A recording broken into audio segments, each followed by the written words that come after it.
കുറേ 80s 90s കിഡ്സിന് relate ചെയ്യാൻ പറ്റുന്നൊരു കറിയായിരിക്കും ഇത്.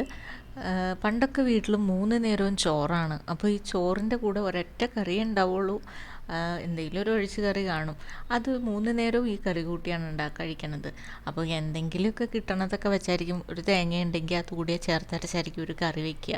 അപ്പോൾ അങ്ങനെ വയ്ക്കണ, എൻ്റെ വീട്ടിൽ വയ്ക്കണ ഒരു കറിയാണ് കേട്ടോ ഇത്. 1/2 കിലോ ഉരുളക്കിഴങ്ങും ഉള്ളിയും മേടിക്കും. അത് 3 ദിവസത്തേക്ക് കറിക്ക് കാണും. അപ്പോൾ എന്തായാലും ഈ കറി ഭയങ്കര ഇഷ്ടമാണ് എനിക്കത്. കുറേ മെമ്മറീസാണ് കറിയുടെ ടേസ്റ്റിനെക്കാട്ടിലുപരി. എനിക്ക് തോന്നുന്നു മെമ്മറീസ് കൊണ്ടായിരിക്കും അതിന് കൂടുതൽ സ്വാദ് കിട്ടുന്നത്.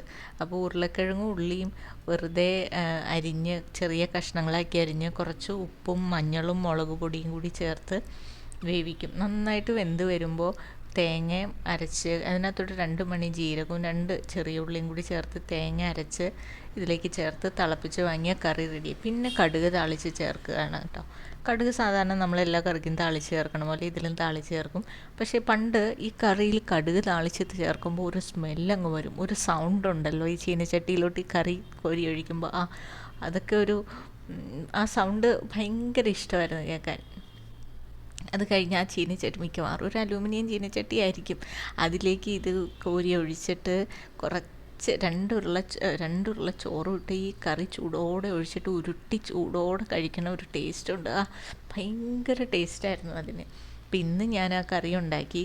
അപ്പോൾ എനിക്ക് തോന്നുന്നു കറിയുടെ ടേസ്റ്റിനെക്കാട്ടിലും മെമ്മറീസാണ് നമുക്കതിന് ഒരു കുറേ കൂടി സ്വീറ്റ്നെസ് നൽകണതെന്ന് തോന്നുന്നു. അപ്പം ഞാനൊന്ന് ഉണ്ടാക്കി, നിങ്ങൾ ആരെങ്കിലും ഉണ്ടാക്കി കഴിച്ചിട്ടില്ലെങ്കിൽ ഒന്നും ഉണ്ടാക്കി കഴിച്ചു നോക്ക്.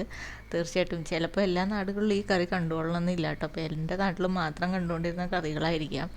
അപ്പോൾ നിങ്ങൾക്ക് ഇഷ്ടപ്പെട്ടെങ്കിൽ ഇപ്പോഴും നമുക്ക് ഉണ്ടാക്കി കഴിക്കാം. നല്ല ടേസ്റ്റാണ്. ചോറിൻ്റെ കൂടെ ഒന്നുമില്ലാത്തപ്പോൾ ഒരു കറിയായിട്ട്, ചാറ് കറിയായിട്ട് തന്നെ കഴിക്കാൻ പറ്റുന്ന ഒരു കറിയാണ്. അപ്പോൾ നിങ്ങൾക്ക് താല്പര്യം ഉണ്ടെങ്കിൽ ആരെങ്കിലുമൊക്കെ ഒന്ന് ഉണ്ടാക്കി നോക്കണം.